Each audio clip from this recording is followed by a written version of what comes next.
এখন আজকের এই সভা মঞ্চ থেকে আজকের সম্মেলনের অন্যতম প্রধান বক্তা, গীতার নিষ্কাম কর্মযোগের অন্যতম উজ্জ্বলতম দৃষ্টান্ত ত্যাগব্রতী সন্ন্যাসী, যিনি হিন্দু জাতির জন্য আচার্য প্রদত্ত মন্ত্রে উদ্দীপ্ত হয়ে হিন্দু রক্ষী দল, হিন্দু চেতনা শিবির এবং হিন্দুর জাতীয় জীবনে ক্ষাত্রবীর্য উদ্বুদ্ধ করবার জন্য দিবারাত্র পরিশ্রম করছেন হিন্দু হৃদয় সম্রাট পূজ্য স্বামী প্রদীপ্তানন্দজি মহারাজ এখন আমাদের সামনে তার মূল্যবান বক্তব্য রাখবেন। আমি মাইকম্যানকে বলবো একটু স্বামীজির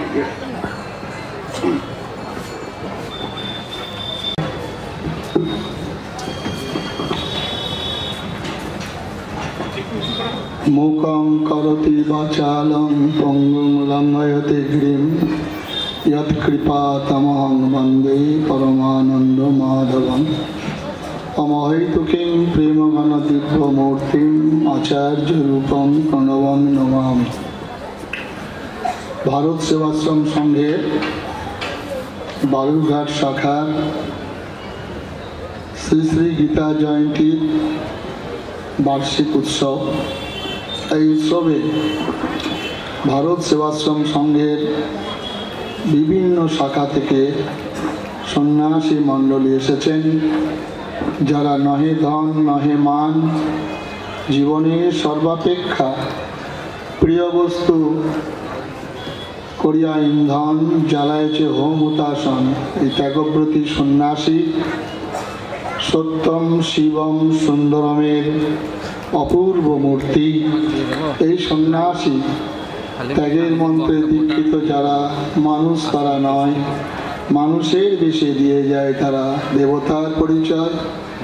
এ হল সন্ন্যাসী, গৈরিক বস্ত্রধারী সন্ন্যাসী, সূর্যের অপূর্ব রং আকৃত সন্ন্যাসী নিজেরা ধারণ করেছেন। এই সন্ন্যাসীরা আমরা যুগে যুগে ভারতবর্ষের ধর্মক্ষেত্রে বিরাজ করেছেন। এই সন্ন্যাসীরা কুম্ভ মেলায় আমরা দর্শন করতে যাই, সন্ন্যাসী মণ্ডলী কবে কোন কালে সেখানে কপিল মুনির অভিশাপগ্রস্ত 60,000 সন্তান যারা মৃতপ্রায়, সেই সন্তানদের উদ্ধার কল্পে ভগীরথ কঠোর তপস্যা করে বিষ্ণুর পদজল বিধৌত শিবের জটাজাল বিস্তৃত মা গঙ্গাকে আনয়ন করছেন মর্তধামে। সেই গঙ্গা সাগরে আমরা সন্ন্যাসী দর্শন করি। জানি না উদ্ধার হয়েছিল কি না, কিন্তু দেবী সুরেশ্বরী ভগবতী গঙ্গে ত্রিভুবন তারিণী তরল তরঙ্গে, সেই গঙ্গা সাগরে আমরা ছুটে যাই বারবার। এবারে হচ্ছে কুম্ভ মেলা। আমরা দেবাসুর সংগ্রাম, সেই সংগ্রামে অমৃত উঠেছিল। সেই অমৃত নিয়ে দেবতারা পালিয়ে যাচ্ছিলেন, সেই সময় অসুররা পিছনে ধাবিত করেছে। আর সেই সঙ্গে সঙ্গে 4 জায়গায় সেই অমৃত কলস স্থাপন হয়েছিল: এলাহাবাদ, হরিদ্বার, উজ্জয়িনী, নাসিক। সারা ভারতবর্ষের মানুষ জাত পাত ভুলে, বাঙালি, বিহারি, মারোয়াড়ি, গুজরাটি ভুলে সেখানে উপস্থিত হন সন্ন্যাসী মণ্ডলী। যে সন্ন্যাসী মণ্ডলীকে আমাদের এই পূর্বপুরুষ আদি শঙ্করাচার্য তিনি একত্রিত করেছিলেন 10 নামের মধ্য দিয়ে। গিরি, পুরী, ভারতী, পাহাড়, পর্বত সন্ন্যাসীদেরকে একত্রিত করেছেন। সমস্ত সন্ন্যাসীরা সেখানে বৈষ্ণব থেকে আরম্ভ করে শৈব, শাক্ত, গানপত্য, নাগা, নিরঞ্জনী আখড়া গিরি পুরী ভারতী সমস্ত সন্ন্যাসীরা উপস্থিত হন। সেই কুম্ভ মেলা শুরু হবে জানুয়ারি মাস থেকে। আমরা সেখানে দেখেছি সন্ন্যাসী দর্শন করে মা গঙ্গা সেদিন কাঁদছেন যে এত মানুষ উদ্ধার করব আমি, এত পাপি তাপি মানুষ স্নান করে স্নাত হয়ে তারা উদ্ধার হবেন, তা আমি গঙ্গা আমি এত পাপ বহন করব, আমার উদ্ধার কি করে হবে? তখন বললে মা গঙ্গাকে বলছেন তোমার উদ্ধার হবে যদি সন্ন্যাসীরা স্নান করবেন, তাদের বিধৌত স্পর্শে তোমাদের স্নান হবে। এই সেই পুণ্যভূমি ভারতবর্ষ। আমরা নর্মদা দর্শনে আমাদের স্পর্শে, আমাদের গঙ্গা আমাদের স্নানে আর সাধু দর্শনে পূর্ণ হয়। আজকে আমরা বালুরঘাটবাসী, আমরা অতীব সৌভাগ্যবান। আজকে এই বালুরঘাটে পরম পূজ্য শ্রীমৎ স্বামী হিরণ্ময়ানন্দ স্বামীজির রূপকার, তারই গীতা জয়ন্তী সৃষ্টি। গতকালকেও বলেছিলাম গীতা জয়ন্তী সম্পর্কে আমরা জানতাম না। পূজ্য স্বামীজি তিনি গীতা জয়ন্তী প্রবর্তন করে, মানে গীতা জয়ন্তী তো বহু হাজার হাজার বছর যাবত, কিন্তু বাংলার বুকে বাঙালি সাধু সমাজের মধ্যে ভারত বলতে গেলে ভারত সেবাশ্রম সংঘের বুকে তিনি প্রথম এই গীতা জয়ন্তী প্রবর্তন করেছিলেন। আর তার থেকেই শিক্ষা নিয়ে সেবক রূপে আমরা প্রথম গীতা জয়ন্তী শুরু করি নবদ্বীপ ধামে। যে নবদ্বীপ ধাম মহাপ্রভুর পদরজ বিরোচিত, যে নবদ্বীপ ধামে মহাপ্রভু আবির্ভূত হয়েছিলেন, সেই নবদ্বীপেই প্রথম আমরা সংকল্প গ্রহণ করলাম 5000 কণ্ঠে গীতা পাঠে। অভূতপূর্ব সারা সেই স্কনের সমস্ত সন্ন্যাসী মণ্ডলীর সহযোগিতায় সেই গীতার পরিপূর্ণ রূপদান হয়েছিল নবদ্বীপ ধামে। আমরা একটা সংস্থা তৈরি করলাম সনাতন সংস্কৃতি সংসদ।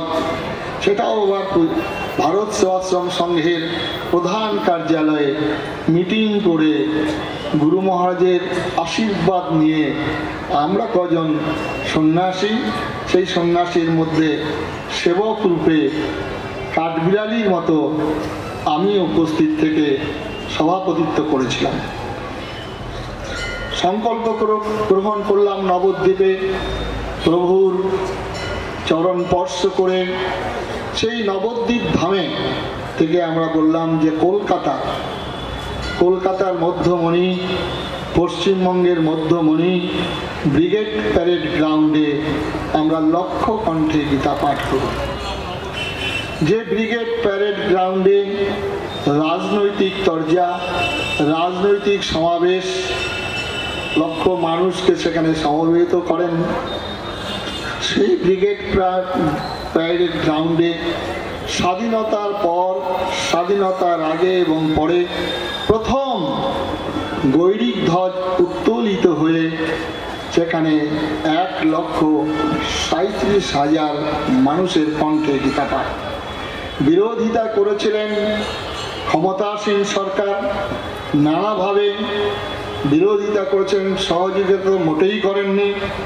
কিন্তু সনাতন ধর্মের টানে আমাদের কয়েকজন সাধু সন্ন্যাসীর আহ্বানে সেখানে রাজনৈতিক দলমত নির্বিশেষে সমস্ত মানুষ স্বতঃস্ফূর্তভাবে উপস্থিত হয়েছিলেন।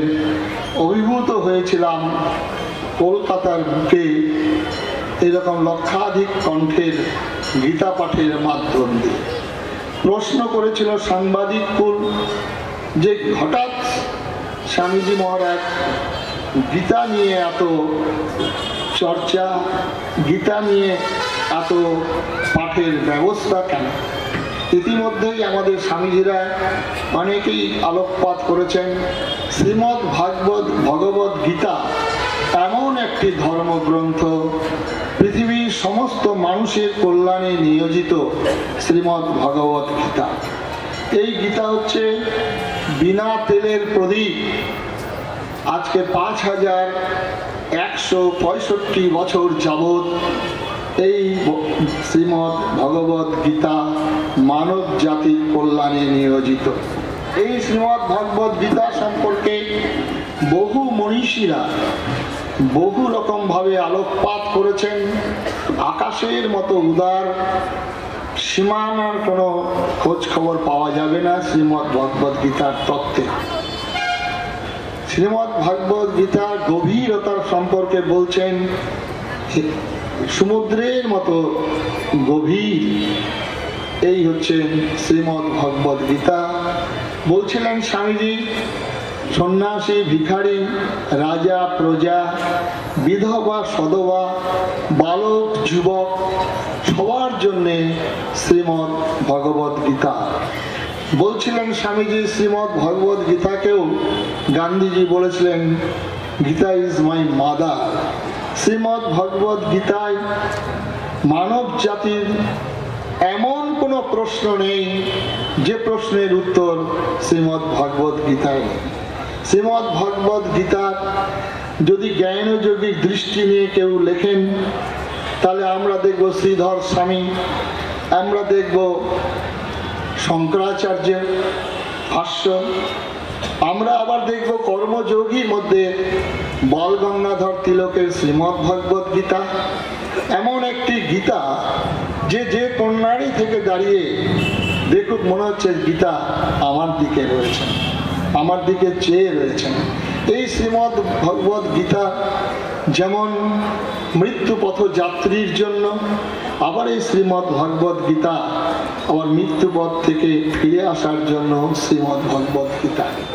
যে শ্রীমদ্ ভগবদ গীতা নিয়ে ঊনবিংশ শতাব্দীর নবজাগরণে আমাদের বাংলা মায়ের দামাল সন্তানরা ফাঁসি কাষ্ঠ চুম্বন করছেন, হাসি মুখে তারা বুকের তাজা রক্ত ঢেলে দিচ্ছেন, এই শ্রীমদ্ ভগবদ গীতা, যে শ্রীমদ্ ভগবদ গীতা হয়তো আমাদের হিন্দু জাতির প্রত্যেকের ঘরে ঘরে পূজিত হয় লাল শালু কাপড় দিয়ে বাঁধা, এবং সেখানে চন্দন কোষাকুষির জল দিতে দিতে পাতাগুলো হয়তো অনেকটাই খসে পড়েছে, উইও হয়তো ধরে গেছে।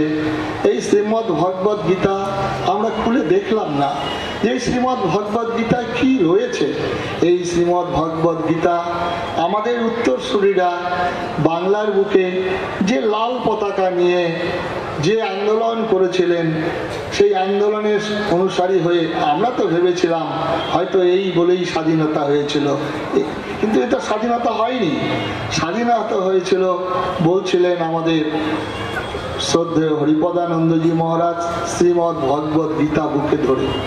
যে গীতা পড়ে ক্ষুদিরাম বলছিল হাসি হাসি করব ফাঁসি, দেখবে ভারতবাসী একবার বিদায় দাও গো মা, ঘুরে আসি।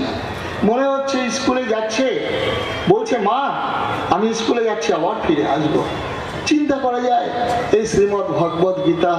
কানাইলাল দত্ত তার ফাঁসি হবে 10:40 ফাঁসির সময় কানাইলাল দত্ত নাক ডেকে ঘুমোচ্ছে, তাকে ডাকছেন তোমার সময় হয়ে গেছে, বলো। ফাঁসির আগে আসামিকে জিজ্ঞাসা করা হয় তোমার যদি কিছু প্রার্থনা থাকে বলো, তা পূরণ করার নিয়ম আছে। কানাইলাল দত্ত বলছেন যে আমি একটু শ্রীমদ্ ভগবদ গীতাটা পড়ব। শ্রীমদ্ ভগবদ গীতা নিয়ে উঠে দাঁড়িয়ে তিনি প্রজহাতি যদা কামান সর্বান পার্থ মনোগতান আত্মন্নে বা আত্মনা তুষ্ট স্থিত প্রজ্ঞস্তদুচ্যতে বলছেন। অপূর্ব। মেদিনীপুরের সেখানে ডালহাট সেখানে ডিস্ট্রিক্ট ম্যাজিস্ট্রেটকে গুলি করেছেন। সেখানে ব্রহ্মচারী শুভ্র বেশ বিপ্লবী অনিন্দ ভট্টাচার্য, তিনি সাদা কাপড় পরে বসে রয়েছেন। সূর্য উদয়ের সময় মনে হচ্ছে একটা শুভ্র কান, একটা দিব্য কান্তি ব্রহ্মচারী, তিনি উপাসনা করছেন ভগবত। তার ফাঁসি হবে। এই শ্রীমদ্ ভগবদ গীতা, যে গীতার কথা বলছিলেন যে বাসাংশী জীর্ণানি যথা বিয়াহের কথা, আমার আগুন আমাকে দগ্ধ করতে পারে না, জল আমাকে আর্দ্র করতে পারে না, বায়ু আমাকে শুষ্ক করতে পারে না। এই শ্রীমদ্ ভগবদ গীতা পড়েছিল বলেই আত্মতত্ত্বের উন্নীত হয়ে তারা দেশ ও মাতৃকার স্বাধীনতার আন্দোলনে ঝাঁপিয়ে পড়েছিল। আপনারা নেতাজি সুভাষ নেতাজি সুভাষচন্দ্র বোস তিনি ছদ্মবেশে তার গৃহ ত্যাগ করছেন এলগিন রোডে। সেই সময় গাড়ি থেকে নেমে গেলেন, তার যে দেহরক্ষী বলছেন এরকম একটা বিপদ, আপনি গাড়ি থেকে নেমে গেলেন। গাড়ি থেকে নেমে তার কক্ষে গিয়ে একটা পকেট গীতা আর মাতৃদেবীর একটা পকেট মূর্তি আর জপের মালাটা নিয়ে এলেন।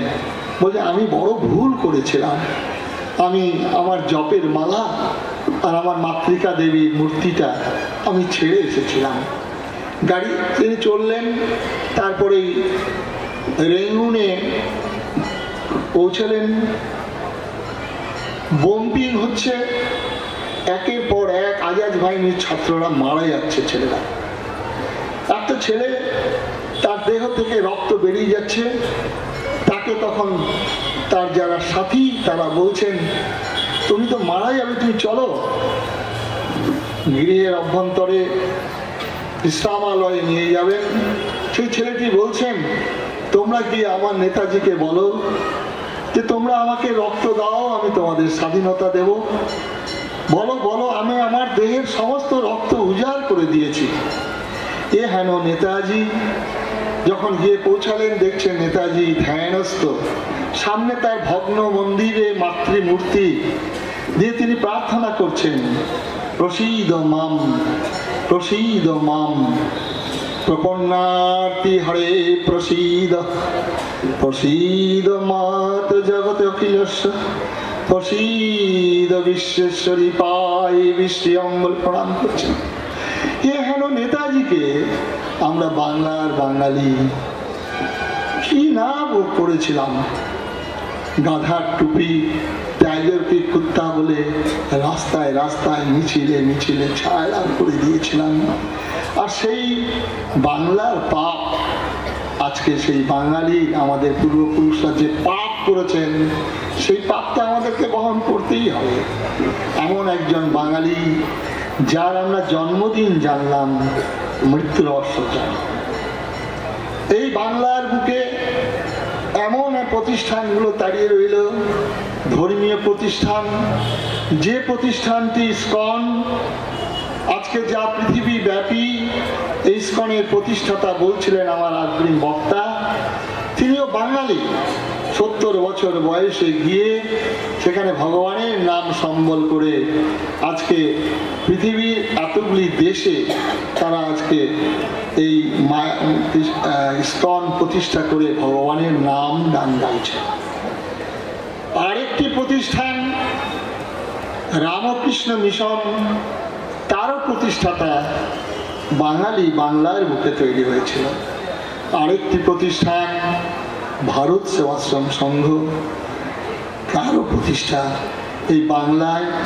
বাঙালি যার জীবন কাহিনী অপূর্বভাবে মাস্টারমশাই বলছিলেন, তার জন্ম, তার সাধনা, তার প্রতিষ্ঠা, তার আন্দোলন, তার খাদ্য নিয়ে বলছিলেন।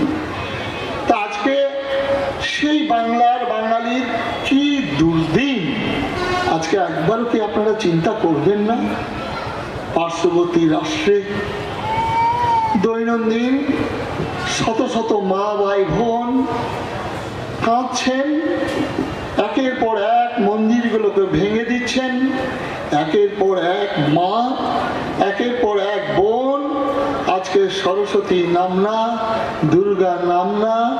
10 বছরের একটি মেয়ে মায়ের সামনে 4-5 জন এসে তাকে ধর্ষণ করা। মা বলছেন আমার মেয়েটি খুব ছোট্ট। আর আমরা বাংলার মানুষ যে পাপ করেছিলাম তার ফল আজকে দেশ স্বাধীনতার 1947 সালের 15ই আগস্ট আমরা সবাই জানি। দেশ ভাগ হয়েছিল ত্রিধা খণ্ডিত। কি কারণে, কারা ভাগ করেছিল আজকে জানতে হবে। জানার সময় হতে পাবেন না আপনারা। কি কারণ?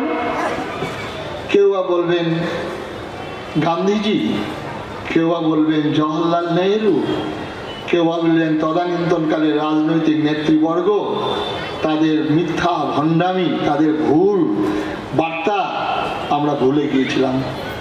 আমরা তো জানি গান্ধীজি বলেছিলেন demand for Pakistan it is fantasy not Jawaharlal Nehru, if coming Pakistan shall come on my dead body Gandhiji. আমরা হয়তো সেটাই ভেবেছিলাম। না না, আজকে নতুন করে আপনারা জানলাম না, আজকে আমাদের জানতে হবে। আজকে যারা বাংলাদেশ থেকে এসছেন বেশিরভাগই এখানে পূর্ববঙ্গের মানুষ, যাদের 2-3 পুরুষ আগে ওখানে ছিলেন। আমরা সেখানে বাড়ি ঘর ছেড়ে এলাম, সেখানে গোয়াল ভরা গরু ছিল, গোলা ভরা দান ছিল, কণ্ঠ ভরা গান ছিল, পুকুর ভরা মাছ ছিল। তাহলে আমরা সেখান থেকে এলাম কিসের জন্য? বড় দুঃখ, বড় বেদনা, আমরা সেটা ভুলে গেলাম। এখানে এসে ব্যাগ বড় বড় ঝুলিয়ে আমরা সেই পাকিস্তানের পতাকার সঙ্গে নিজের পতাকা দিয়ে পাকিস্তানের পতাকা দাবি মানতে হবে, দেশ স্বাধীন হবে। আর একদল তখন লড়াই শুরু করে দিল, মোহাম্মদ দেঙ্গে চাপান লড়কে লেঙ্গে হিন্দুস্তান। আর আমরা পূর্বক সমাজ, আমরা পূর্বক বাঙালি সমাজ, আমরা তখন সর্বেশাং মঙ্গলাং ভূয়াদের মত্ত, আমরা তখন সমস্ত জীবে প্রেম করে এইজন মত্ত, আমরা তখন যত মত তত পথে ব্যস্ত। আমরা বাঙালি, আমাদের 14 পুরুষের ভিটাবাটি ছেড়ে আমাদেরকে পালিয়ে আসতে হলো। আমরা জানলাম না কিসের জন্য, কি কারণ। কারণ হলো আরব দেশে এমন একটি ধর্মগ্রন্থ, সেই ধর্মগ্রন্থের লেখা যে বিশ্বাসী এবং অবিশ্বাসী, সেই ধর্মগ্রন্থের অনুসারী যারা, যাদের রক্তে মূর্তি ভাঙা, সেই ধর্মগ্রন্থের যিনি স্রষ্টা, যিনি এতগুলি দেব মূর্তিকে ভেঙে তিনি আরেকটা জায়গায় মদিনাতে স্থাপন করছেন তার রাজ্য, আমরা সেইটা জানলাম না, সেই সংবাদ নিলাম না। সেই গ্রন্থটা কি? আমাদের মূর্খ যারা শিক্ষিত মানুষ তারা বিভ্রান্ত করলেন। আর সাধু সন্ন্যাসীরা তো তারা তো কীর্তন করতে, কেউ বা তার আরাধনার ঈশ্বর আরাধনার রাধা কৃষ্ণের জপ করতেই ব্যস্ত হয়ে পড়লেন। কেউ একবার চিন্তা করলাম না স্বাধীনতার এই দেশের বিভাজনের কোথায় সূত্র শুরু হয়েছিল। সূত্র শুরু হয়েছিল সেই ধর্মগ্রন্থটা যেটা আরবের উৎপত্তি। আর সেই ধর্মগ্রন্থে বিশ্বাসী অবিশ্বাসী দুটো মতের মধ্যে কোনোদিন মিল হবে না, কোনোদিন সহাবস্থান হবে না, যার জন্য দেশ ও মাতৃকাকে আমরা খণ্ডিত করেছিলাম।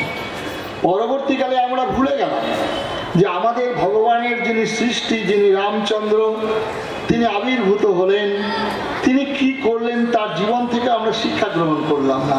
ভগবান রামচন্দ্র মা সীতাকে চুরি করে নিয়ে গেছেন রাবণ, যিনি 14 বছর বনবাসে গেছেন, যার বাবা তার জন্য দায়ী।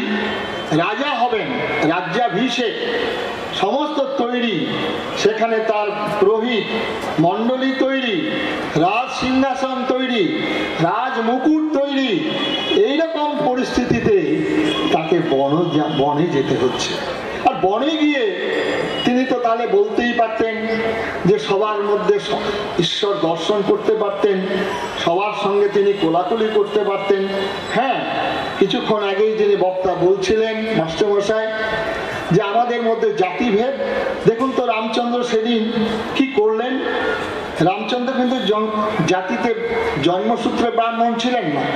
এই রামচন্দ্র আদিবাসী, গিরিবাসী, বনবাসী ভাইদেরকে সংগঠিত করেছেন।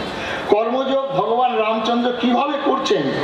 14টি বছর যাবৎ তিনি বনে বনে ঘুরে ঘুরে সেই কখনো খেয়ে না খেয়ে, তাদের এঁঠো খেয়ে, তাদের সঙ্গে বন্ধুত্ব করে তাদেরকে একত্রিত করছেন, করে রাবণের বিরুদ্ধে লড়াই। রাবণ তখন ত্রিতাপ কম্পকারী, বিরাট শক্তিশালী ত্রিভুবনের রাবণ, যে রাবণের ঘরে যম তার ঘোড়ার ঘাস কাটছে, মা কালী স্বয়ং পাহারা দিচ্ছে, কুবের তার ধন সম্পদ, মা লক্ষ্মী তার সম্পদ, এইরকম রাবণের বিরুদ্ধে লড়াই।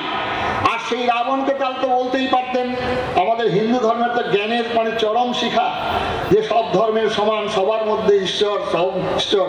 রাবণ, তুমি যেটা কাজ করেছো, তোমার মতটা অমত, আমার মতটা অমত, এসো তোমার মধ্যে ঈশ্বর বিরাজ করছেন, তুমি আমি কোলাকুলি করি। এটা রাবণ বলতেই, রামচন্দ্র বলতেই পারতেন, কিংবা রামচন্দ্র সেখানে মন্ত্র শক্তি প্রয়োগ করে রাবণকে ধূলিসাৎ করে দিতে পারতেন। বন্ধু, তা হয় না। রামচন্দ্রকে তাকে কর্মযোগের মধ্য দিয়ে, তাকে অস্ত্র সংগ্রহ করে, সাধনা করে, লড়াই করে জনমত তৈরি করেছেন। আর সেই জনমত তৈরি করে রাবণের বিরুদ্ধে লড়াই করছেন। আর সেখানে হিন্দুর ভগবান তীর ধনুক ধরে রাবণকে সবংশে নিধন করছেন। আমরা হিন্দুরা, আমরা রামচন্দ্রের কাছে এই শিক্ষা লাভ করলাম না, আমরা জয় শ্রীরাম বলে আমরা মাতোয়ারা হলাম। আরে জয় শ্রীরাম যদি বলতে হয়, তাহলে রামচন্দ্রের হাতে যে ধনুর্বাণ আছে, সেই ধনুর্বাণকে ধারণ করতে হবে। জয় শ্রীরাম যদি বলতে হয়, আপনার বাড়ির পাশে পাশে সমস্ত মানুষকে কোল দিয়ে তাদেরকে ভাই বলে গ্রহণ করতে হবে, তবে জয় শ্রীরামচন্দ্র উচ্চারণ করার অধিকার আপনার আছে, নচেত নয়। এই লড়াই চিরন্তন লড়াই, দেবাসুরের লড়াই। এই মিলন হয় না কখনো। দৈবিক সম্পদ আর আসরিক সম্পদ শ্রীমদ্ ভগবদ গীতায় 16 অধ্যায় আছে। সেখানে দৈবিক সম্পদটা কি, আসরিক সম্পদটা কি, এই দৈব অসুরের লড়াই কোনোদিন বন্ধ হয়নি, চিরন্তন। তাহলে তো ভগবান কৃষ্ণের জীবনে এবারে আসবো, এই কৃষ্ণের জীবনেও লড়াই। আমরা সাধারণত আমাদের ভাগবত পাঠকরা, আমাদের কীর্তনীয়রা ভগবান কৃষ্ণকে আমরা বৃন্দাবনের কৃষ্ণ মাধুর্য লীলার মধ্যে আবদ্ধ থাকলাম। তাহলে ভগবান শ্রীকৃষ্ণ এই বৃন্দাবনে তিনি 11 বছর ছিলেন। 11 বছরে ভগবানের শ্রীকৃষ্ণের কাজ কি? গীতাতে একজন স্বামীজি অবতার তত্ত্বে গীতা ভগবান কেন আসেন সেই কথাটি ব্যাখ্যা করছিলেন। যখন যখন ধর্মের অধঃপতন, অধর্মের প্রাদুর্ভাব, তখন তখন আমি এসে কি করি, বিনাশায় চ দুষ্কৃতাং ধর্ম সংস্থাপনার্থায় আমি যুগে যুগে বিনাশ কথাটা ব্যবহার করছি। এবং বৃন্দাবনে ভগবান তাকে পালিয়ে যেতে হলো। ভগবান যখন কর্ণ যখন তার দুঃখের প্রকাশ করছেন, তার দুঃখের কথা বলছেন, তখন কৃষ্ণ বলছেন, কর্ণ তুমি কি দুঃখ করবে, কার কাছে তুমি দুঃখ প্রকাশ করছো? আমি জন্মগ্রহণ করে একটু মাতৃ দুগ্ধ পান করতে পারিনি, আমাকে আমার বাবা পালিয়ে নিয়ে গিয়েছিল চোরের মতো আমাকে বাঁচাবার জন্য। আবার সেখানে গিয়েও আমাকে মৃত্যু মুখে পতিত হচ্ছিলাম পুতনার মধ্য দিয়ে। ভগবান জন্মগ্রহণ করার পর থেকে তার সংগ্রাম শুরু হলো এবং বৃন্দাবনেই ভগবান কৃষ্ণের সমস্ত বীর্য প্রকাশিত হয়েছে। এবং বৃন্দাবনেই যে ভগবান কৃষ্ণ স্বয়ং ভগবান, সেটা বৃন্দাবনেই প্রমাণিত হলো যে কৃষ্ণ বৃন্দাবনে কি কি কাজ করছেন। জন্ম থেকেই তিনি অসুরদের সঙ্গে লড়াই করছেন, অরাসুর, বরাসুর, কেতনা, পুতনা বধ করছেন, নিজের মামাকে হত্যা করছেন। এই কৃষ্ণকে লীলা খেলার মধ্যে আবদ্ধ করলাম। তাহলে এই কৃষ্ণকে জ্ঞান কম ছিল এখনকার মহাপুরুষদের মতো, যে যত মত তত পথ, সমস্ত ধর্ম সমান, সবার মধ্যে ঈশ্বর বিরাজমান, এটা তো বলতে পারতেন। তা হয় না বন্ধু। জগতে দুটো মত বিরাজ করছে, একটা ধর্ম আর একটা অধর্ম। এই ধর্ম এবং অধর্মের কখনো সমন্বয় হয় না, এটাকে পরিষ্কার রূপে আপনাদের জানতে হবে। আমাদের জানানো হয়নি, তাই ধর্ম অধর্মের সমন্বয় কখনো হয় না। জগতে দুটো মত, সমস্ত পৃথিবীর মনুষ্য গোষ্ঠীর জন্য, যে কোনো বৃত্তিধারী, যে কোনো মতাবলম্বী, সবার জন্য ধর্ম হচ্ছে একটি, আর একটা হচ্ছে অধর্ম। এই ধর্ম এবং অধর্মের সমন্বয় হয় না। আমরা রামচন্দ্রের জীবন থেকে শিক্ষা নিলাম, কৃষ্ণের জীবন থেকে শিক্ষা নিলাম। তাহলে একদিকে আসুরিক শক্তি, একদিকে দৈবী শক্তি, এর চিরন্তন লড়াই। এই লড়াই কখনো মিলন হতে পারে না। এক দলকে বধ করতে হবে। আর সেই বধ করতে গিয়ে ভগবান কৃষ্ণ তাদের লীলার মধ্য দিয়েই বধ করতে পারতেন। রাসলীলা, নাম কীর্তন, খোলকর্তাল বাজিয়ে নাম করতে পারতেন, বলতে পারতেন, সবাই মিলে রামধুন গাও রাবণের সঙ্গে লড়াই করার সময়। এবং যখন কুরুক্ষেত্রের যুদ্ধে পাণ্ডবদের বলতেন অস্ত্র শিক্ষা করতে হবে না, সাধনা করতে হবে না, তোমরা সবাই বলে হরি কীর্তন করো, হরে কৃষ্ণ কৃষ্ণ কৃষ্ণ হরে হরে বললেই তোমরা উদ্ধার হয়ে যাবে, যুদ্ধ থেমে যাবে, ওরা মারা পড়ে যাবে। আরে এটা বাস্তব জীবনে হয় না। ভগবানকে সেখানে তাকে অস্ত্র ধারণ করতে হয়েছে, নিজেকে লড়াই করতে হয়েছে এবং পাণ্ডবদের দিয়ে তিনি করাচ্ছেন। তার যে বিরাট জীবন, সেই জীবনটাকে আমরা অনুসরণ করলাম না। বিরাট জীবন প্রথম হচ্ছে বৃন্দাবন, 11 বছর। আবার ভালো করে জেনে রাখবেন, এই পূজ্য হিরণমহেন্দ্র স্বামীজি আমাদের একটা গীত, ওই শ্রীকৃষ্ণ বলে একটা বই আছে বেদানন্দ স্বামীজির লেখা, সেই বইটা নিয়ে আমাদের ঔরঙ্গাবাদ আশ্রমে সেখানে আলোচনা হচ্ছিল। আলোচনায় সেখানে আমাদের মুষ্টি দেওয়া, চাঁদা দেওয়া, সর্বপ্রকারের সহযোগিতাটা বন্ধ করে দিয়েছিল। এবং স্বামীজি তখন বিরাট বিরাট পণ্ডিতদের ডেকেছিলেন। একদম বড় বড় পণ্ডিতরা আসছেন তাদের ধর্মগ্রন্থ নিয়ে, ওই রাধার উৎপত্তি নিয়ে, রাধার বিনাশ নিয়ে, রাধা তত্ত্ব নিয়ে। আর স্বামীজি নিরুপায় হয়ে কয়েকজনকে ডেকেছিলেন। তার জন্য একজন অধ্যাপক ছিলেন ধীরেনবাবু, আর নিশীথ সান্যাল বলে একজন ছিলেন। আর আমাদের স্বামী অদ্বৈতানন্দ স্বামীজির কাছে প্রশ্ন, নিখিলানন্দ স্বামীজি বললেন যে আমি যাব, কত বড় বৈষ্ণব আছে, আমি সেখানে তাদেরকে তর্ক করব। সেখানে যদি পরাজিত হয় তাহলে তারাকে জুতোর গলা মারায় দেওয়া হবে। এই বার্তাটা যখন চারিদিকে ছড়িয়ে গেল, তারা আর এলেন না।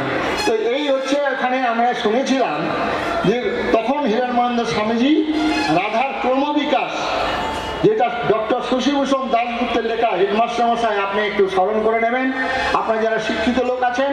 এইখানে এই কলেজের প্রিন্সিপাল ছিলেন ডক্টর অতুলবাবু। অতুলবাবু ছিলেন, জানবেন, তিনি কৃষ্ণের ডক্টরেট করেছিলেন। এখানে একজন অধ্যাপক ছিলেন, যে অধ্যাপক বালুরঘাটের বদ্রীবাবু। এই বদ্রীবাবু তিনিও ওখানে গিয়েছিলেন, আমার ভালো মনে আছে। তো এই যে ইনারা সেখানে আলোচনা সভায় অংশগ্রহণ করেছিলেন। বঙ্কিমচন্দ্রের কৃষ্ণ চরিত্র বইটা একটু আপনারা পড়ে দেখবেন। সেখানে এই কৃষ্ণকে মহামানব বলেছেন তিনি, ভগবান বলেননি, কিন্তু মহামানব বলেছেন। এই ভগবান কৃষ্ণ একদিকে যেমন যোদ্ধা, একদিকে যেমন যোগী, একদিকে জ্ঞানযোগী, কর্মযোগী, আবার একদিকে শ্রেষ্ঠ বৈজ্ঞানিক, আবার একদিকে তিনি ভগবান কৃষ্ণের মধ্যে সমস্ত দিকগুলো পরিপূর্ণরূপে পাওয়া যাবে তার জীবন চরিত্রে। তিনি একদিকে ব্রাহ্মণ, আবার একদিকে ক্ষত্রিয়, একদিকে তিনি বৈশ্য, একদিকে তিনি শূদ্র। সমস্ত ব্রাহ্মণের যখন তিনি গীতার মুখ দিয়ে বলছেন, তখন তিনি ব্রাহ্মণের কাজ করছেন। আবার তিনি যখন যুদ্ধক্ষেত্রে উপনীত হয়েছেন, তখন ক্ষত্রিয়ের কাজ করছেন। আবার যখন কৌরব সভায় রাজন্য বৃন্দের পদযুগল ধোয়ার জন্য তিনি দায়িত্ব নিলেন, তখন তিনি বৈশ্যের কাজ করছেন, তিনি শূদ্রের কাজ করছেন। হেন ভগবান কৃষ্ণকে আমরা খালি লীলা খেলার মধ্যে আবদ্ধ করলাম। তাহলে আমাদের শক্তি বিনাশ কথা তিনি ব্যবহার করেছেন।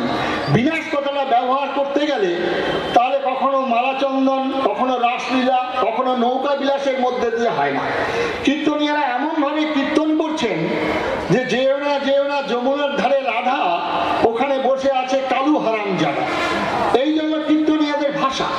এই ভগবান কৃষ্ণ যিনি ভারতাত্মা, যিনি বিশ্বাত্মা, এই ভগবান কৃষ্ণকে আমরা কোথায় নিয়ে গেলাম? কদম্ব বৃক্ষে। মায়েরা স্নান করছে, সেখানে কাপড়গুলো নিয়ে রেখে দেওয়া হলো গাছের উপরে।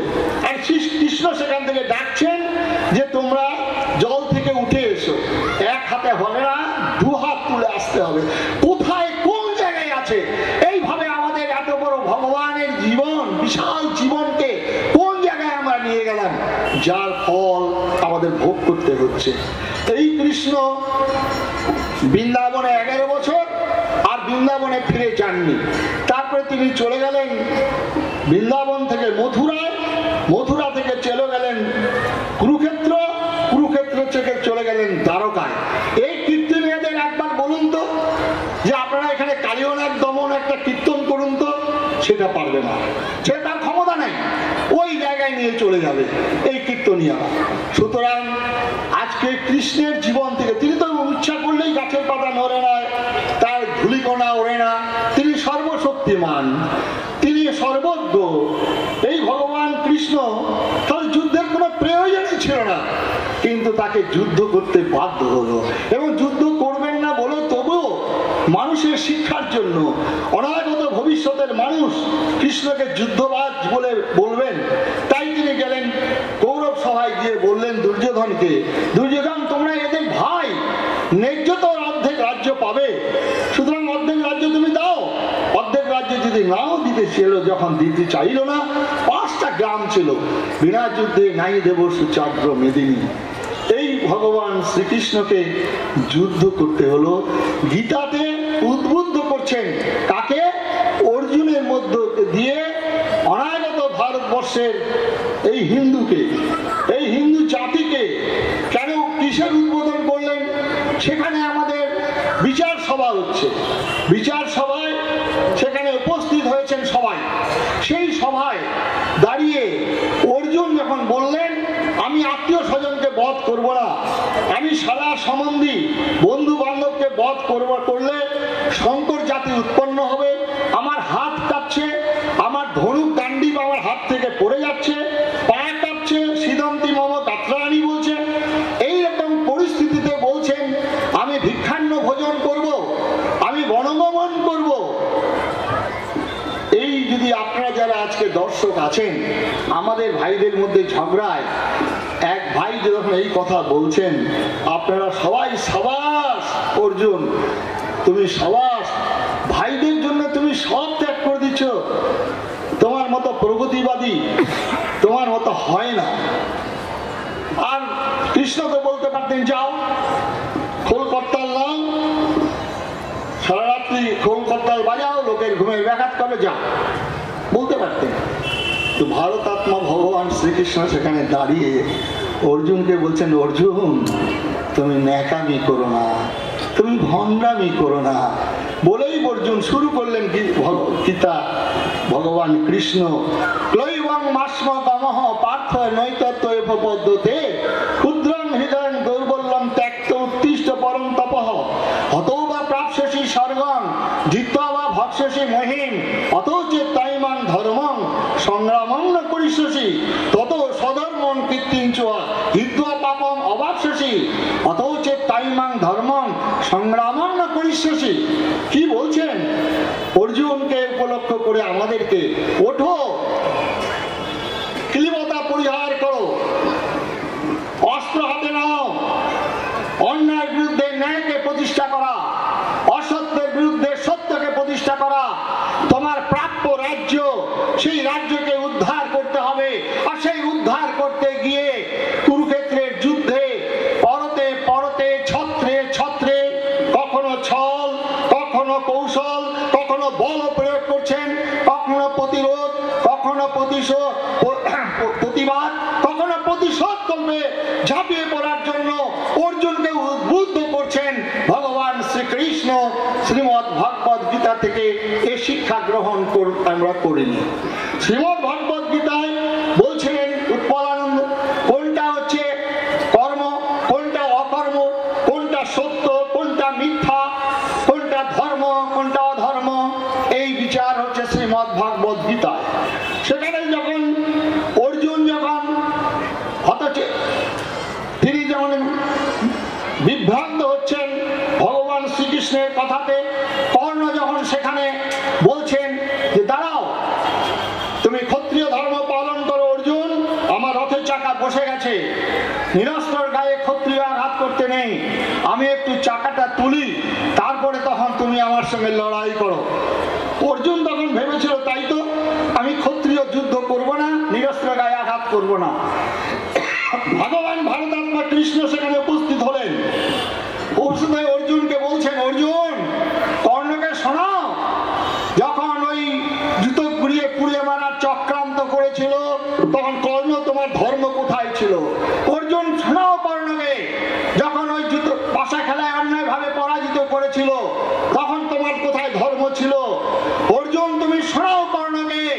যখন সপ্তরথী মিলে ওই বালক অভিমন্যুকে হত্যা করেছিল, তখন কোথায় ছিল তোমার ধর্ম?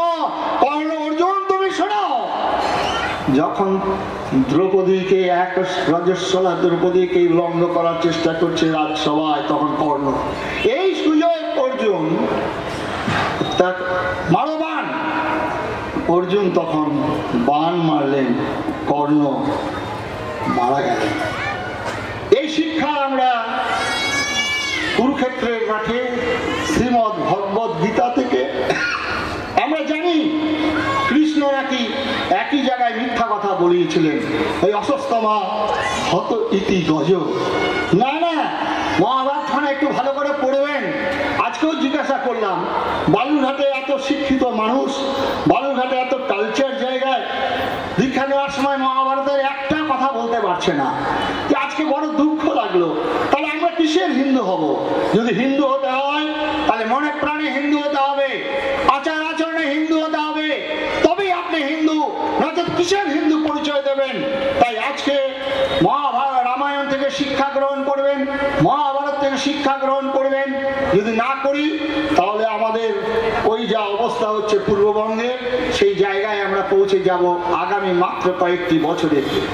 তারপরে দেখলেন আমাদের বলা হয় মায়ের সব সন্তান সমান। মায়ের যেমন আব্দুল্লাহ সন্তান আর শরৎচন্দ্র সন্তান, মায়ের কাছে সবাই সন্তান, মায়ের কাছে কেউ ছোট নয় বড় নয়। এটাও বিভ্রান্তকর কথা। একজন সাধক সাধারণ অবস্থায় কোন পরিস্থিতিতে কি কথা ব্যক্ত করেছেন, আর সেটা সব জায়গায় যদি প্রয়োগ করেন, তাহলে বাঙালির যে দুর্দশা, আরো সেই দুর্দশায় ঘনিয়ে যাবেন। আর সেটাই যদি হয়ে থাকে, তাহলে মা দুর্গা দশ প্রহরণ ধারিণী, সেদিন আমাদের মহিষাসুরের সঙ্গে লড়াই হচ্ছেন, আর তাহলে মহিষাসুর তো মায়ের সন্তান, তাহলে মহিষাসুরকে তো আহ্বান করতে পারতেন। আর সেই মহিষাসুরকে চণ্ডীতে বলছেন, গর্জন গর্জন খনন মূঢ় যাবৎ মধু পিবাম বহম, তুমি একটু দাঁড়াও। আর সেই অসুরকে নিধন করে মায়ের পায়ের তলায় ফেলে তার বুকে ত্রিশূল বেঁধে দিচ্ছেন। আর আমার বাসে সেখানে হলো মায়ের সবাই সন্তান। আব্দুল্লাহ যেমন, যাও না তোমরা একবার বাংলাদেশে গিয়ে সেই আব্দুল্লাহকে বলো আমার সন্তান, যারা যায়নি মূর্তি ভাবছে, যারা ওই সরস্বতীকে হত্যা করছে, যারা ওই লুণ্ঠন করছে, তাহলে গিয়ে বলো সবাই সন্তান।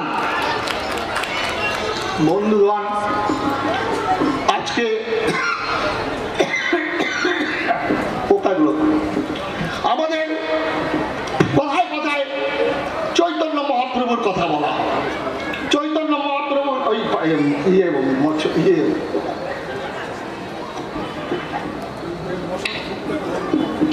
চৈতন্য মহাপ্রভু খুব সুন্দর। একটা চৈতন্য মহাপ্রভু নাকি মাল্লি মাল্লি কলসির কানা, তা বলি কি প্রেম দেব না। একবার চৈতন্য মহাপ্রভুর জীবনটাকে অনুসরণ করবেন, দেখবেন। বিনম্র নিবেদন জানাই, এই মহাপ্রভুর আপনারা বৃন্দাবন দাস বিরচিত চৈতন্য ভাগবত খানা একবার খুলে দেখবেন, কি বলছেন সেখানে মহাপ্রভুর সম্পর্কে। আমরা তো জানি মাল্লি মাল্লি কলসি কানা, তা বলি কি প্রেম দেব না, লবঙ্গ লতিকার মতো প্যান্ডেলে প্যান্ডেলে সাজিয়ে রেখেছি। এই চৈতন্য মহাপ্রভু, তার উচ্চতা, তার বুকের মাপ, তার পায়ের মাপ 16 ইঞ্চি পা। 16 ইঞ্চি যদি পা হয়, তাহলে কত বড় মানুষটা হতে পারেন। এই চৈতন্য মহাপ্রভু সিংহ রাশি, সিংহ লগ্ন, সিংহ পুরুষ। এই মহাপ্রভু সেদিন ওই কীর্তন বন্ধ করে দেওয়া হলো। আর সেই কীর্তনের জন্য মহাপ্রভু নবদ্বীপের 9টি ধাম থেকে লক্ষ মানুষকে সংগঠিত করে কাজীর বিরুদ্ধে এক প্রকার যুদ্ধ ঘোষণা করছেন। সামনে তিনি মশাল ধরেছেন, ওই কাজী হোসেন শাহ লৌহ কপাট লাঠি মেরে ভেঙে দিচ্ছেন। আহ্বান জানাচ্ছেন, ধর কাজী, মার কাজী, আয় আয় কাট, ঝাঁটিয়ার মাথা, কোথায় গেলে কাজী বেটা, আজে ভুবন করিব নির্জবন। কে বলছেন? বাংলার বাঙালি চৈতন্য মহাপ্রভু আহ্বান জানাচ্ছেন। এই চৈতন্য মহাপ্রভু সেদিন যখন নিত্যানন্দে কপাল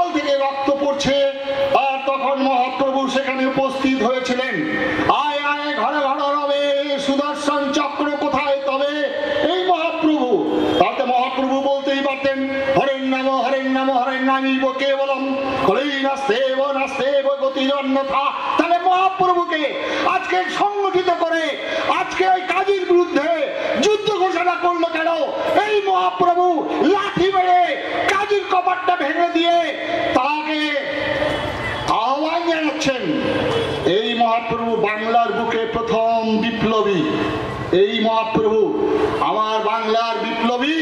সেদিন সবার সামনে দাঁড়িয়েছিলেন বাংলার বিপ্লবী রাম ভগবান রামচন্দ্র ধনুর্বাণ নিয়ে সমরা নিয়ে রাবণের পাশে দাঁড়াচ্ছেন। এই হলো বাংলার, এই হলো ধর্মের এই ইতিহাস।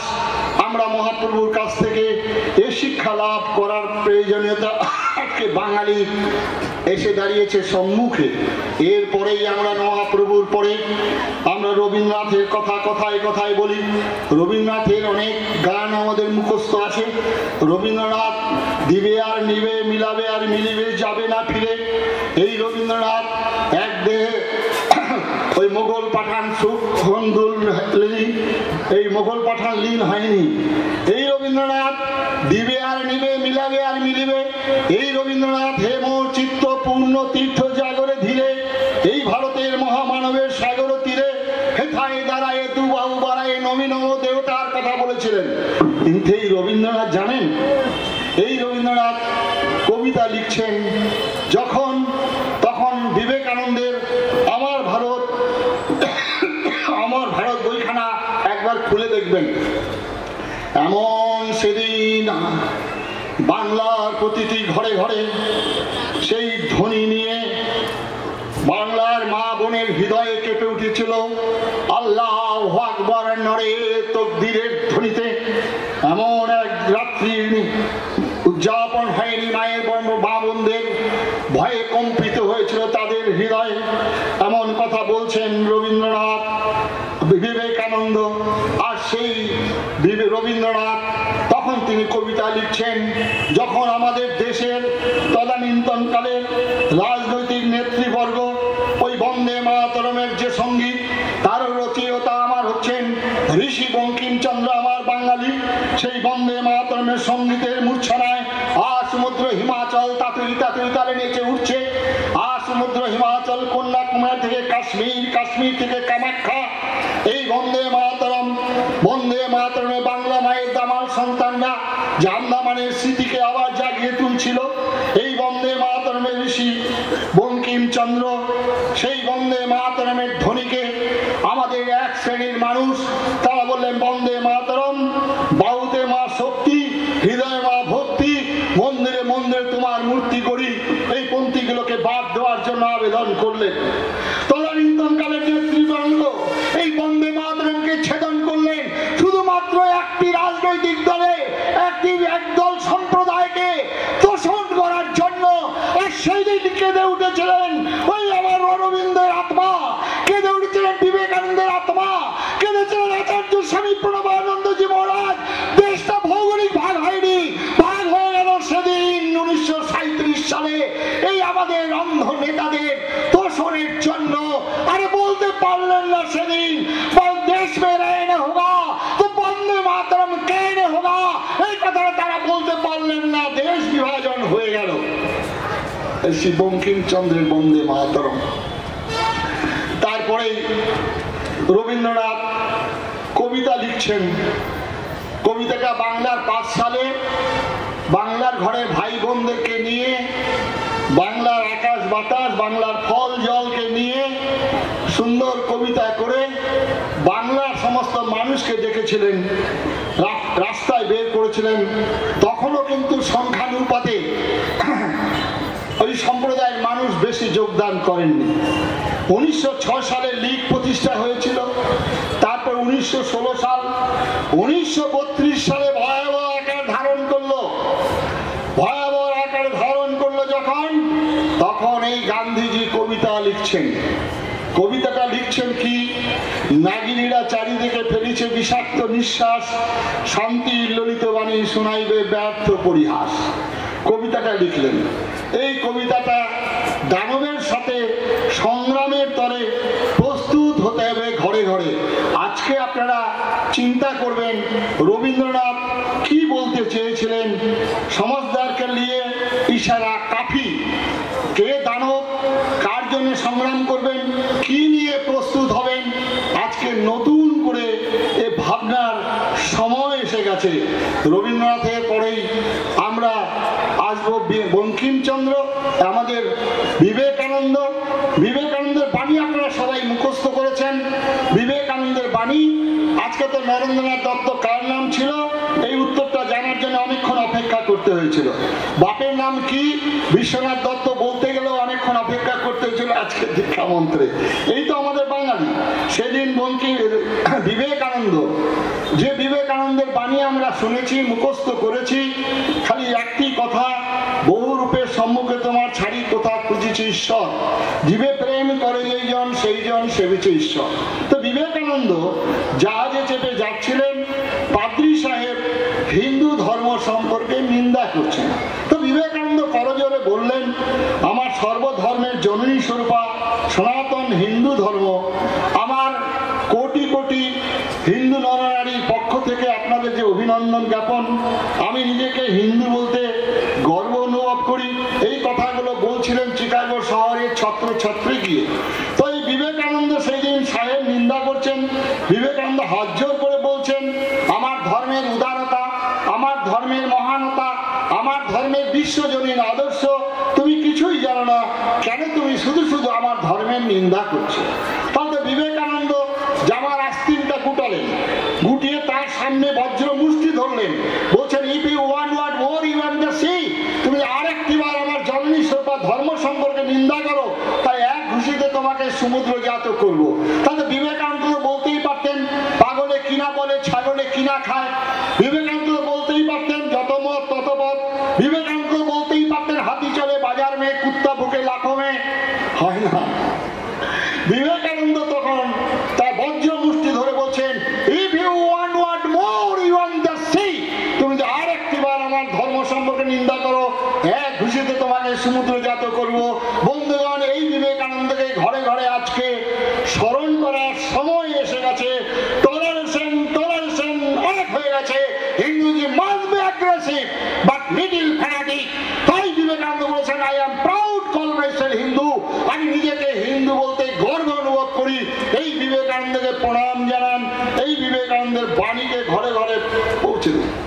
পরবর্তীকালে আচার্য স্বামী প্রণবানন্দজি তার কর্মযোগ সম্পর্কে, তার তীর্থ সংস্কার সম্পর্কে, যিনি উল্কাপাতে এর মতো ছুটেছেন, যিনি বলছেন কানে মন্ত্র দিয়ে একদল শিষ্য সম্প্রদায় গঠন করার জন্য আমার আবির্ভাব নয়, আমার তপস্যা, আমার কর্ম, আমার যা কিছু হিন্দু জাতি গঠন, হিন্দু জাতি গঠন, ধর্মের ভিত্তিতে জাতি গঠনের উদ্দেশ্য নিয়ে যে আচার্য স্বামী প্রণবানন্দজি বলছেন, অগণিত হিন্দু আমাকে ডাকছে, আমি আমার মন্ত্র দেওয়ার সময় নেই। যিনি ছুটে চলেছেন, যিনি বলছেন কর্ম থেকে আরেকটি কর্মে যাওয়ার বিশ্রাম, সেই বিশ্রামটাই হলো বিশ্রাম। কর্ম থেকে কর্মান্তর। মাত্র শঙ্করাচার্য মাত্র 32 বছর বয়সে উল্কার মতো ভারতবর্ষে চার প্রান্তে 4টি মঠ স্থাপন করে 10 নামী সন্ন্যাসীদের একীভূত করে মাত্র 32 বছর বয়সে শঙ্করাচার্য চলে গেলেন বিবেকানন্দ কর্মের উন্মাদনায়। ছুটেছিলেন ভারতবর্ষের সমস্ত ভারতবাসীকে আমি ভারতবাসী বলে ডাকছেন।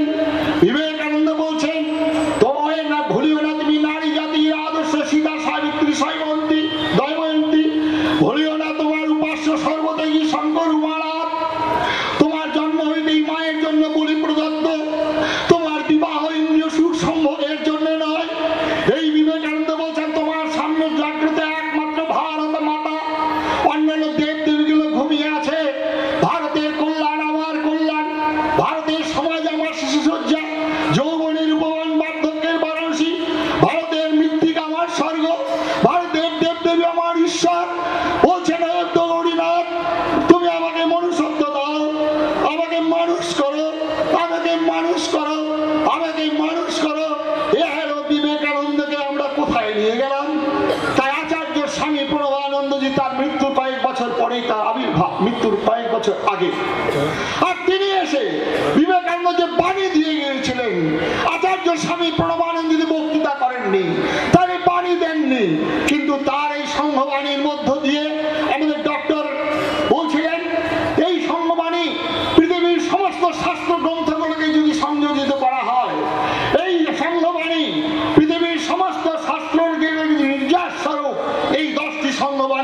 লিপিবদ্ধ।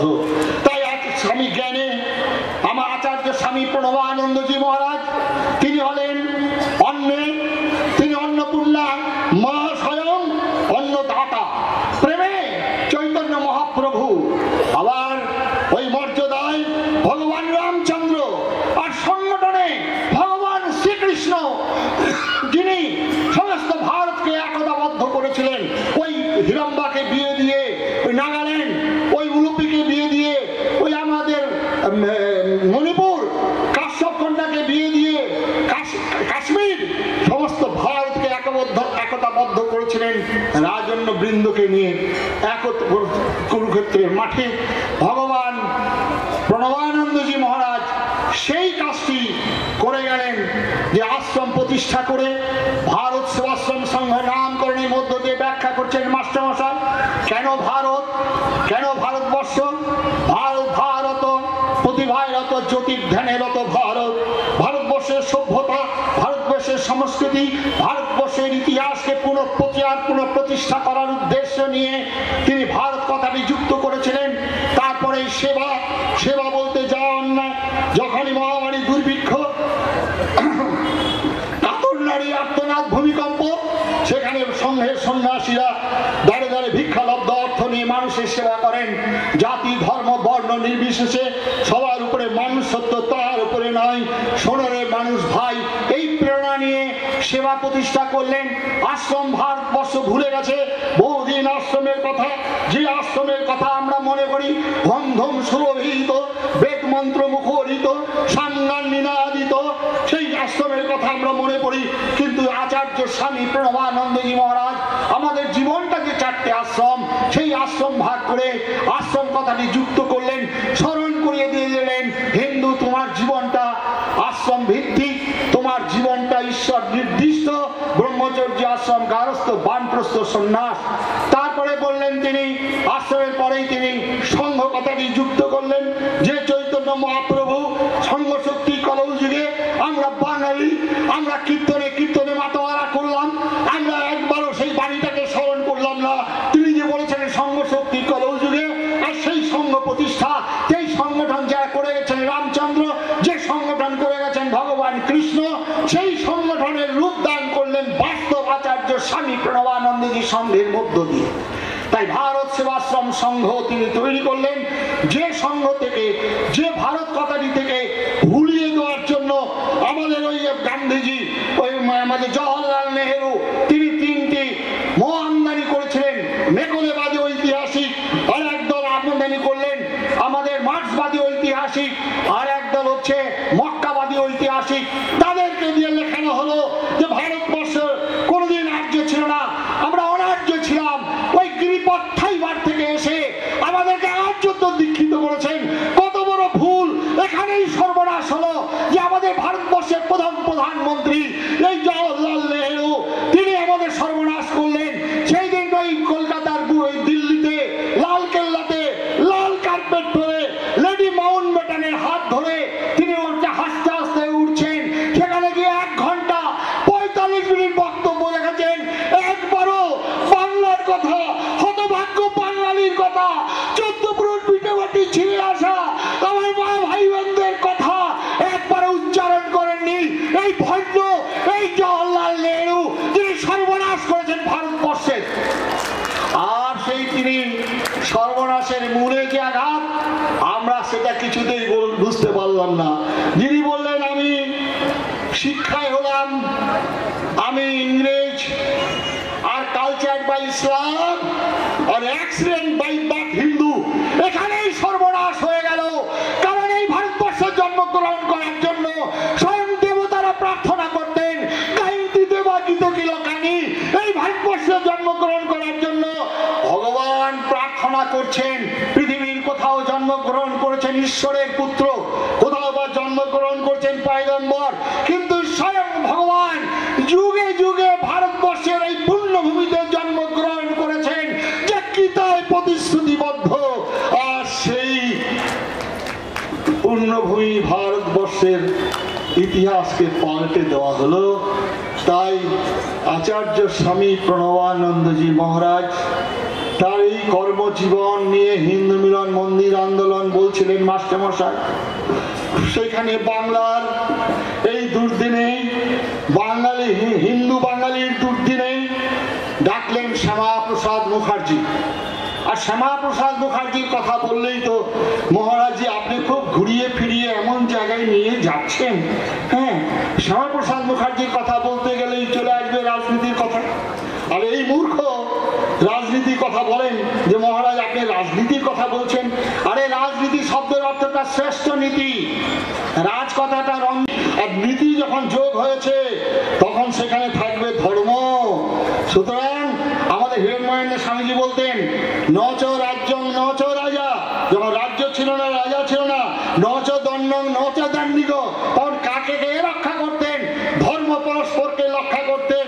আর সেই জন্যই আচার্য স্বামী প্রণবানন্দজি মহারাজ ধর্মের ভিত্তিতে জাতি গঠনের বয়ান দিয়ে শ্যামাপ্রসাদ মুখার্জিকে ডাকলেন ওই হিন্দু সম্মেলনে। হিন্দু সম্মেলনে প্রথম দিন তিনি আসতে পারেননি, দ্বিতীয় দিন তিনি বললেন আমাকে ক্ষমা করবেন, আমি যাব।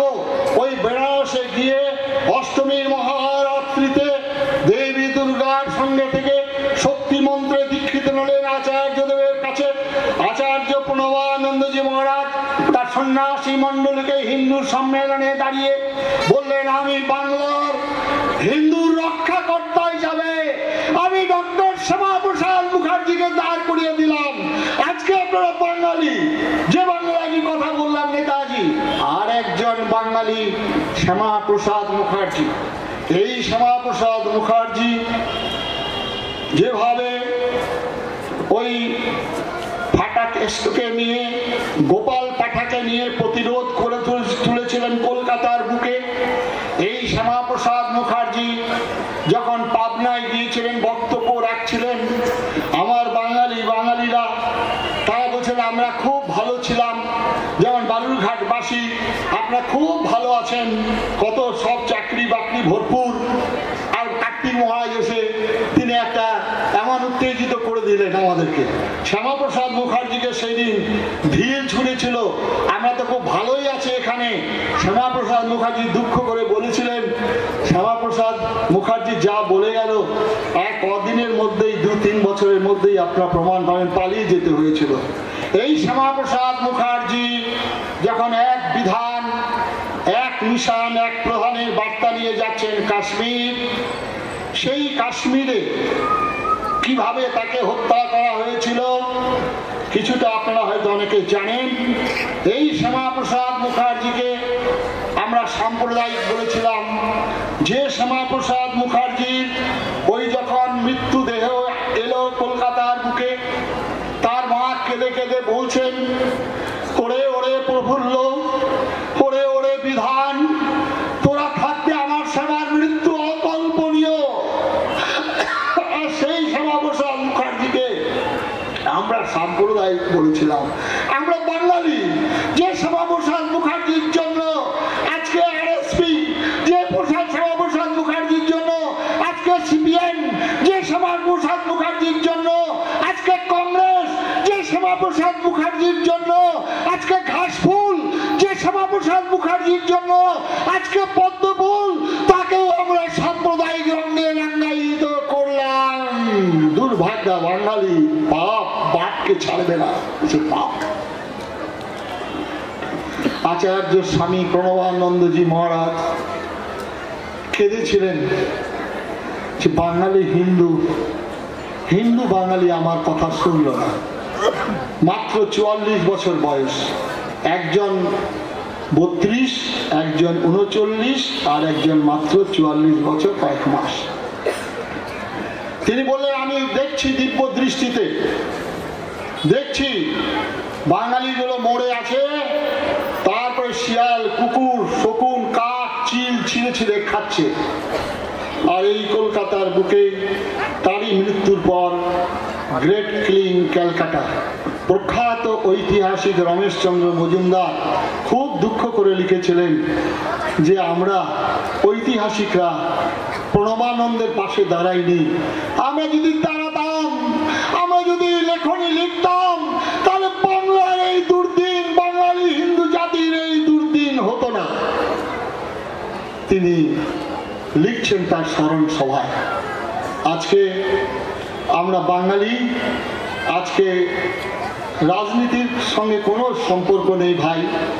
রাজনীতি আপনারা কি করেন, কাকে ভোট দেন, কোনো আপত্তি নেই, কিন্তু একবার চিন্তা করবেন না, একবার চিন্তা করবেন না যে রাজনৈতিক দলের একজন বিধায়ক বলছেন আমরা 30% না 70% বিভাজন করে মাত্র 2 ঘন্টার মধ্যে ভাগীরথীতে ভাসিয়ে দেব।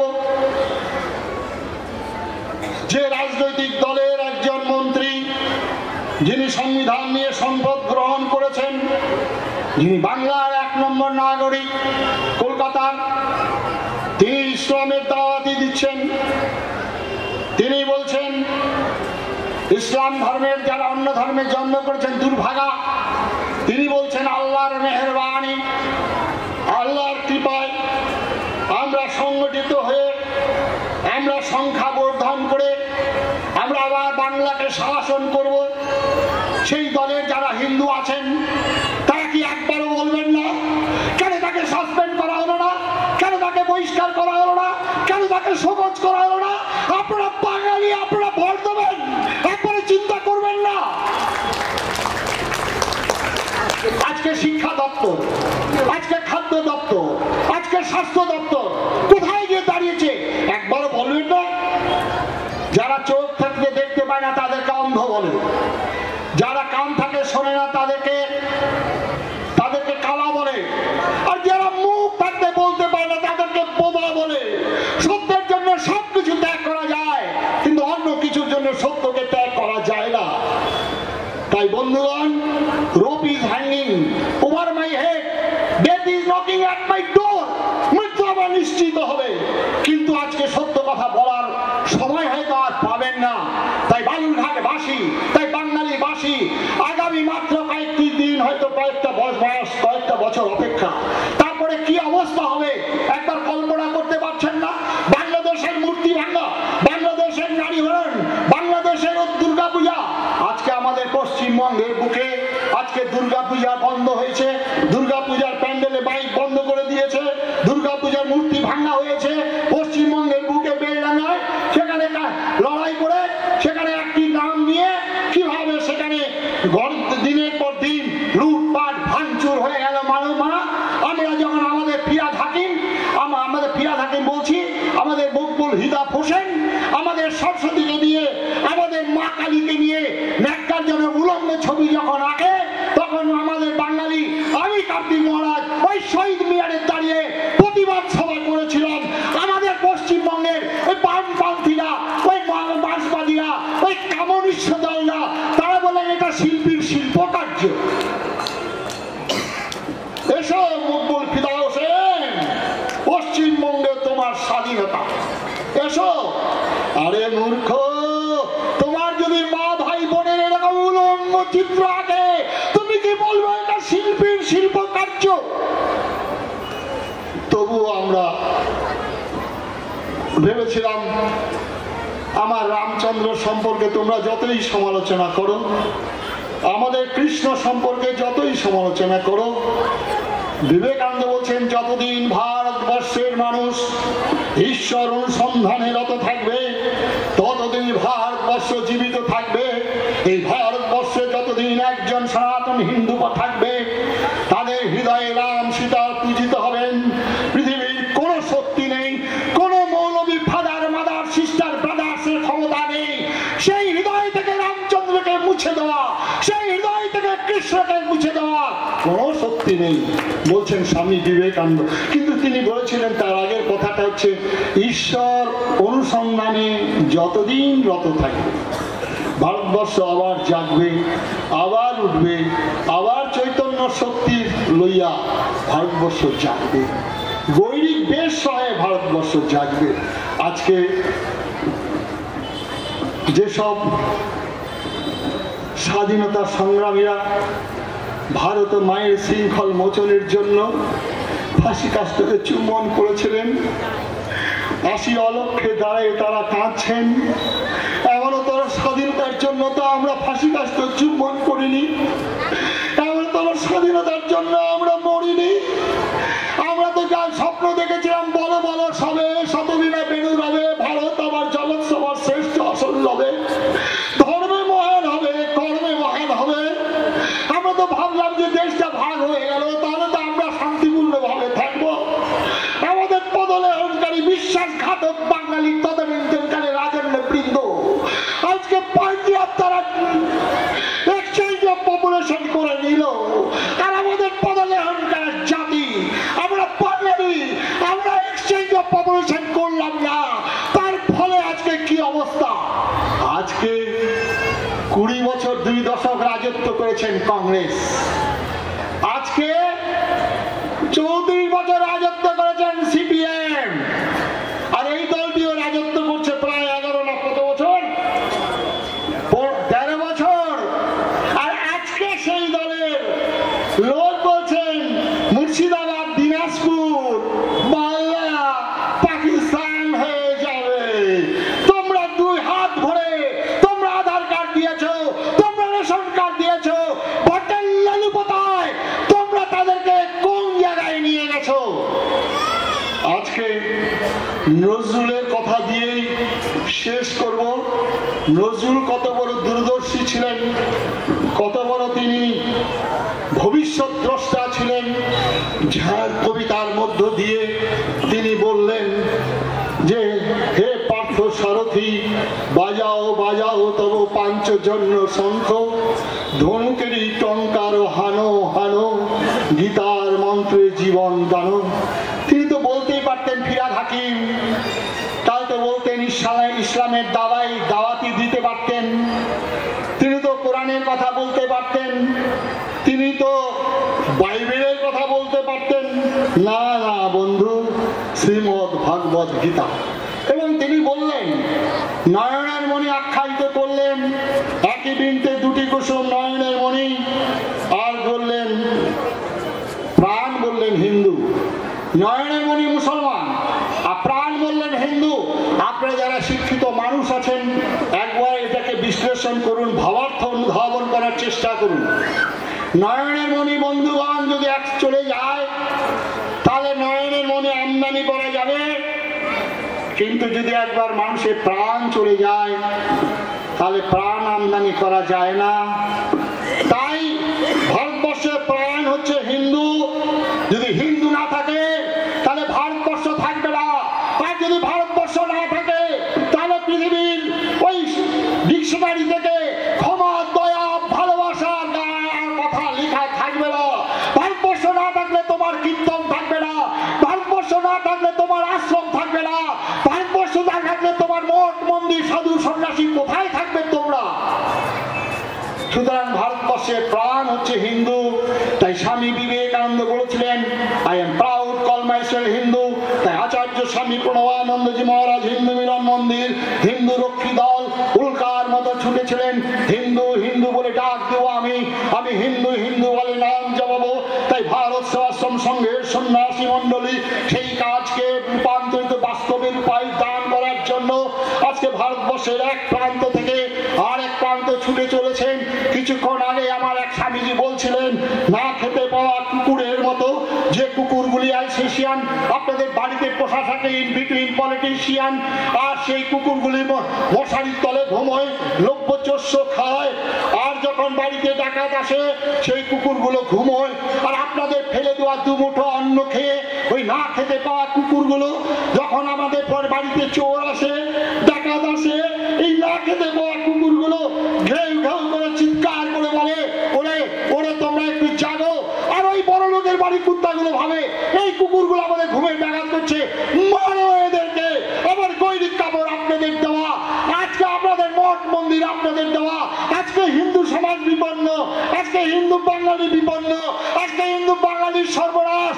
তাই আমরা না খেতে পাওয়া কুকুরের মতো চিৎকার করে করে বলি ওরে ওরে হিন্দু বাঙালি তোমরা একটু জাগো, একটু জাগো, একটু জাগো, এই কাতর প্রার্থনা নিয়ে।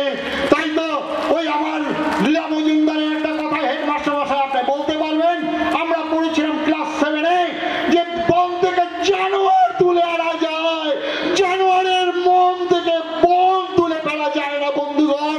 তাই ভোটের নির্বাচনে নয়নের মনে নিয়ে যারা নাচানাচি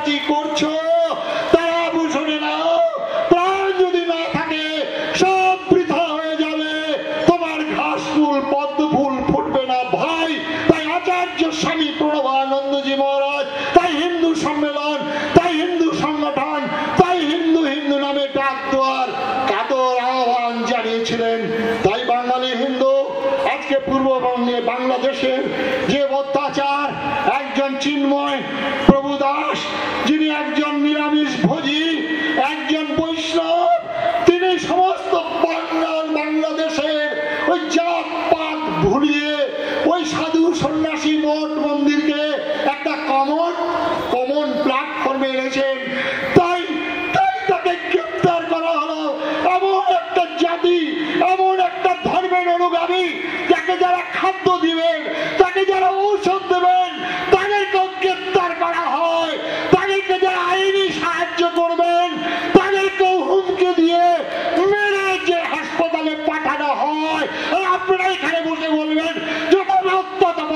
আপনারা এখানে বলবেন সব ধর্ম সমান, আপনারা এখানে ভাই বলে আহ্বান জানাবেন। বন্ধুগণ, আজকে একবারও চিন্তা করবেন না? চিন্তার সময় এসে গেছে ভাই। তাই রাজনৈতিক রং চাপিয়ে বক্তব্যে ঘন অন্ধকার করবেন না। নেহরুর দর্শনে বিশ্বাসী হন, অপরকে ভালোবাসুন, ভাই বলে গ্রহণ করুন।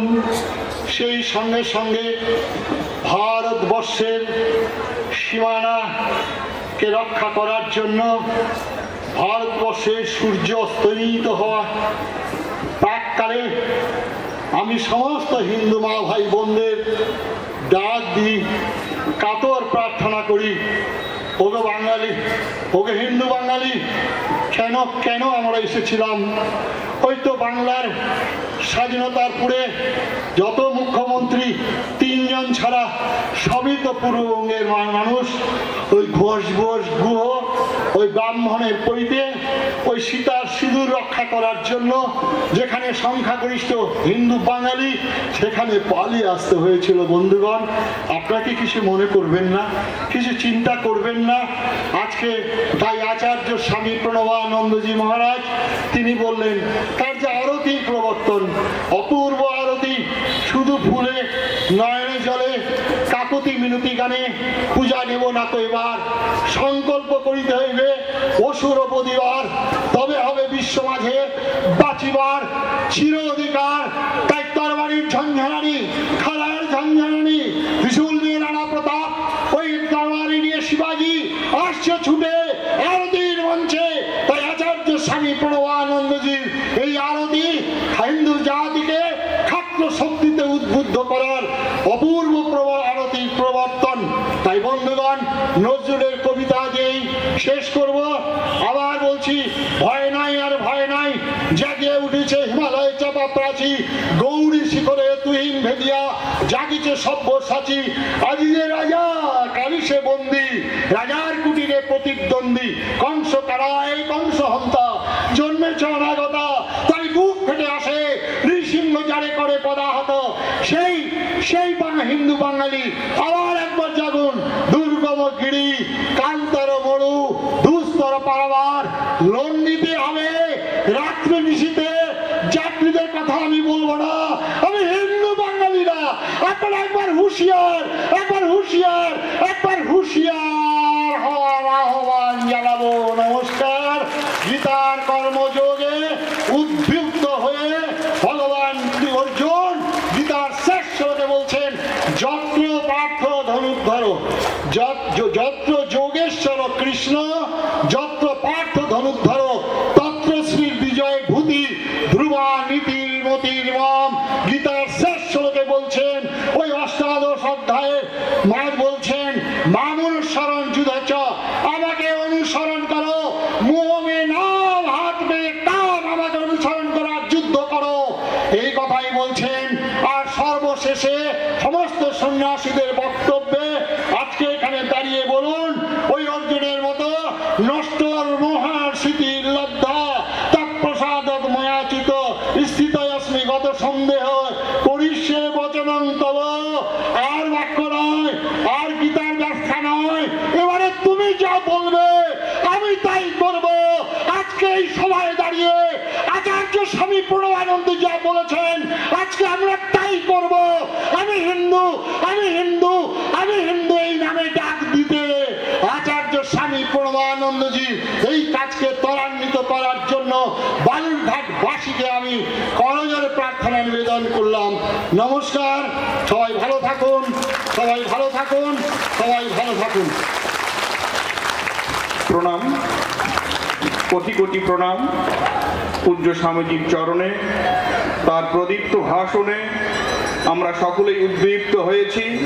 তার এই উদারত আহ্বান যদি আমরা গ্রহণ করতে পারি, তাহলে বাঙালি হিন্দু হিসাবে হয়তো আমরা বিশ্ব মাঝে আবার নতুনভাবে নতুন রূপে কোনো প্রতিষ্ঠিত হয়ে আমাদের এই হিন্দু সমাজ শাশ্বত সনাতন ধর্মকে রক্ষা করতে পারবো। এখন বৈদিক বিশ্ব শান্তি যজ্ঞ হবে, যজ্ঞবেদী পরিক্রমা হবে। যারা মায়েরা